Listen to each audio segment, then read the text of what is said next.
Assalamualaikum Dok. Okey, sebelum orang lain tanya, saya tanya dulu lah Dok. No? Sebab isu ni selalu orang mainkan tu sebab isu tahlil. Tahlil dan selalu dikatakan tahlil yang 7 hari tu Dok. 7 hari dan orang kata baca talqim. Selalu orang kata perlih ni memang pergi sana tak ada benda tu. Jadi boleh Datuk jelaskan tak kenapa orang kata kita selalu salah faham bab-bab tu? Silakan Dok. Okey, terima kasih banyak. Tadi apa tadi? Tahlil dan talqin. Tuan-tuan kerja, bila tuan-tuan nak buat satu-satu operasi, ada tujuan tak yang tuan-tuan kena tahu apa operasi tu? Kata Tuhan, pasal apa kita buat operasi ni? Tak ada pasal saja kita buat. Ada? Kalau itu kerja dunia, agama tentu lebih lagi. Bila kita tanya tahlil, kita tanya pasal apa?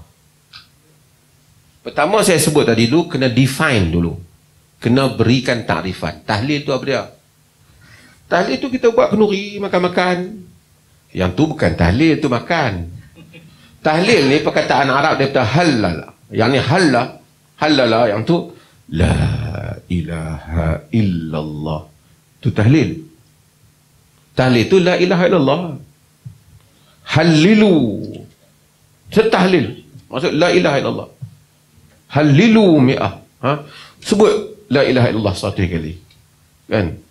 Kabbiru mi'ah. Takbir 100 kali. Itu tahlil. Kalau dalam Islam ada tak la ilaha illallah, ada tak? Ada lah. Kalau kata tahlil ada tak diperoleh? Tentulah ada diperoleh. Kalau la ilaha illallah takkan tak ada. Sebenarnya yang tanya tu kenduri arwah. Tapi dia panggil tahlil. Kenduri arwah ni dia ada setting dah. Bila mati kenduri. Buat 3 hari. Oh bagi? 7 hari. Kita nak tanya, pasal apa nak buat? Pasal apa nak buat? Lah kita kena buat lah, kesian kat mayat. Kesian pasal apa? Mayat nak balik makan. Dia yang nak makan, dia buat kesian kat mayat. Pasal apa nak buat? Dia nak tanya. Dia kena bagi tahu tu tadi tujuan dia apa. Kalau dia kata nak menyelamatkan mayat, adakah mayat diselamatkan demikian? Jarir bin Abdullah Al-Bajali, dia riwayatkan dalam hadis yang diriwayatkan oleh Ibnu Majah, disahihkan oleh Nawawi dalam Majmu' dan selainnya. Dia kata kunna nara al-ijtima' 'inda ahli al-mayt wa san'at at-ta'am. Sebagai wa sani'at at-ta'am min an-niyahah. Sebagian juga ditambah ba'da dafnihi. Kami melihat pada zaman Nabi berhimpun di rumah si mati dan menyediakan makanan selepas di tanam mayat, termasuk dalam meratapi mayat. Meratapi mayat. Itu kitab-kitab mazhab Syafi'i tak bagi. Yang buat tu tradisi. Bila kita baca Syekh Daud Fatani, kitab semua, dia orang akan kata, alah, ini yang baca tu cerita lain. Cerita apa yang tu? Yang dia kata, dia adakan makan sebelum terselepas ditanam ia akan mayat. Merupakan perkara yang dibenci oleh agama.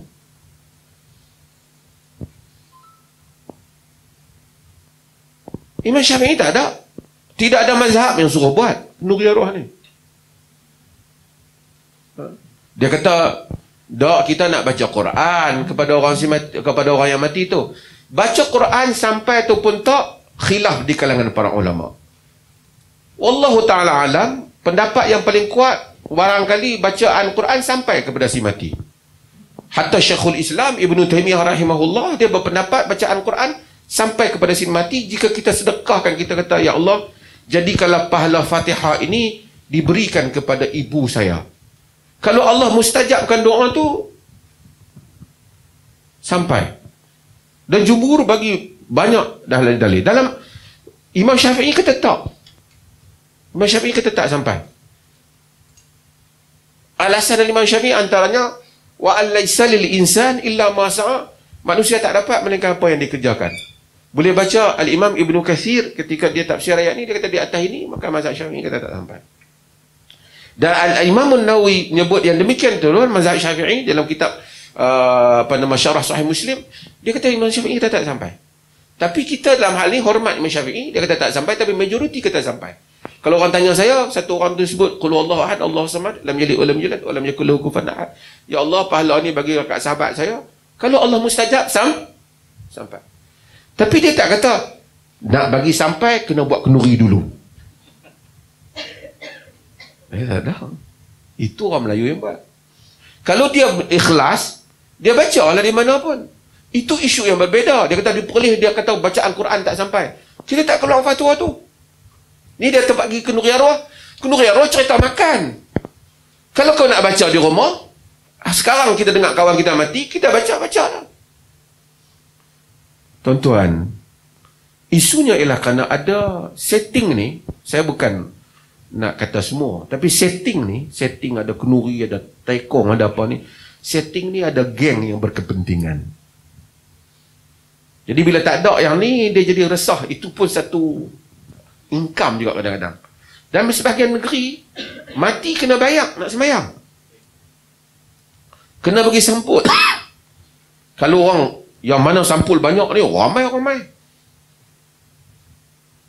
Dan ada geng dah yang sembahyang orang mati bersampul ni. Sehingga kalau lama tak mati, susah hati dia. Tak ada siapa mati kah dia tak? Sebab apa?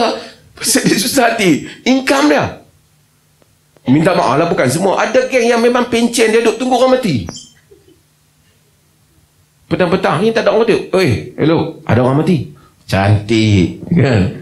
Pi ramai-ramai. Kadang-kadang bukan dia nak duit tu sangat, kan bersosial lah. Lepas tu part duit ni balik, boleh makan, boleh apa.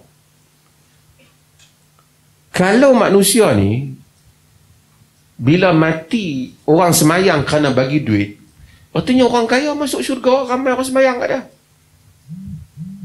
Hak miskin-miskin, hak RM3, RM4, satu takbir RM1, RM4, RM5 ni, orang kata dia ni tak pada duit, hampa pergi dulu lah. Tak ramai lah. Orang salat, adakah berarti syurga dia peluang? Ini yang disebut oleh Za'bar dalam buku Perangai Bergantung pada Diri Sendiri. Kata dia, orang Melayu diajar, kata Za'bar lah, bukan saya kata, sehingga mati pun bergantung kepada sedekah qul huwallahu ahad. Mengapa orang Melayu tidak dapat berdikari, kata Za'bar? Salah sebabnya dia ajar untuk bergantung kepada orang. Za'bar tulis dalam buku dia. Baca Dewan Bahasa Cetak, Perangai Bergantung pada Diri Sendiri. Dia kritik masyarakat Melayu. Okey. So isunya bukan isu Quran sampai tu pun tak, isunya kenduri arwah. Tak ada dia boleh. Abang tak ada. Sebab apa? Tak ada lah mazhab apa suruh buat. Orang Melayu je buat. Ni ustaz buat, tanya ustaz tu dia ambil dalil mana. Dia akan kata, ni ada dalil bacaan Quran sampai mati. Itu dalil lain. Kalau bacaan Quran sampai mati, ustaz baca di rumah lah. Pasal apa kena jamu nasi sepinggan pun nak baca? Sehingga orang jadi mainan kadang-kadang, bukan semua lah. La ilaha illallah, la ilaha illallah. Nasi keluar lagi cepat. La ilaha illallah, la ilaha. Ada gear-gear dia lagi. Satu. Ini isu yang berbeza. Isu yang berbeza. Okey, yang berikutnya. So, kalau tanya diperoleh, tak ada. Talqin kita tidak diamalkan, diperoleh seperti mana yang menjadi amalan orang Melayu. Ada riwayat Abu Umamah Al-Bahili yang matinya di Syam. Riwayat ini daif, tetapi Ibn Hajar kata salih kerana konten umumnya, kerana apabila orang mati, kita is'alu li akhikum tasbih. Nabi kata minta supaya orang yang mati itu tasbih, ukuh. Kan? Abu Umamah dia meriwayatkan bahawasanya, bukan dia dalam riwayat itu dia innal jannatul haqq al jannatul haqq wan narul haqq, syurga itu benar, neraka itu benar, diucap di kubur tu. Setakat itu je. Cuma dalam riwayat tu ada keganjilan yang tidak disokong oleh riwayat mana kalau nak diangkat. Dia kata kalau sekiranya kita buat macam tu, malaikat akan pegang tangan antara satu sama lain. Dia kata kita tak payah tanya dah orang yang telah diajar. Kalau ikut kaedah talqin dalam riwayat tu, orang Malaysia semua tak ada soal munkar nakir.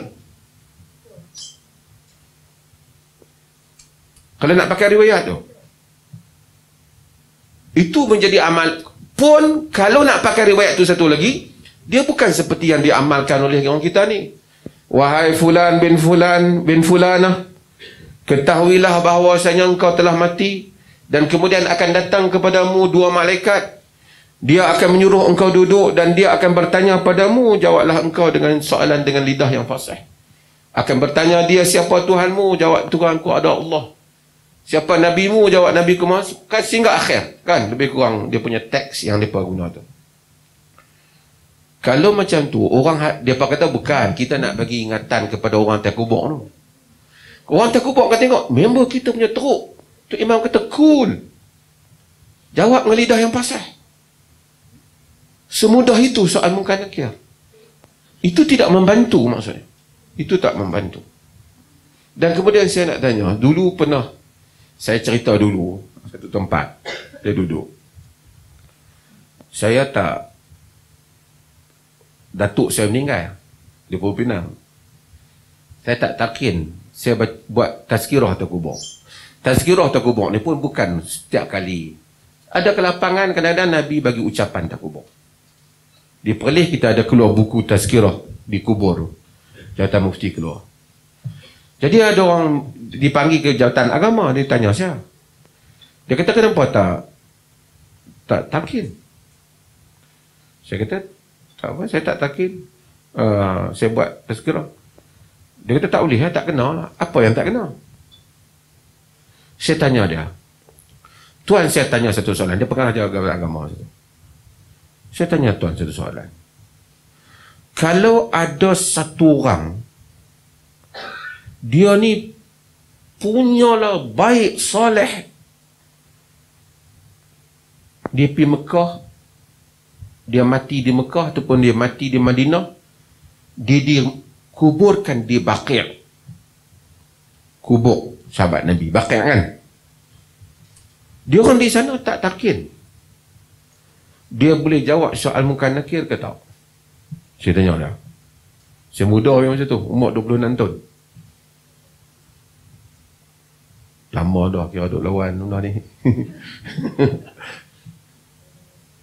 Dia diam, dia kata ni nak ni ustaz ni nak kenal saya agak benar dia duduk dia saya tanya dia kata kalau dia baik boleh, artinya orang tak talqin, tak ajak dia, amalan dia baik. Okey. Kalau ada orang punya teruk perangai macam-macam lagi, mati di Malaysia, kaya, dia upah ustaz hak paling pasih sekali tolong talqin dia, ajak. Kalau mati, ingat betul soalan yang pertama, jangan silap. Siapa Tuhan kamu? Hang jawab Allah. Aku ulang 3 kali, Allah, Allah, Allah.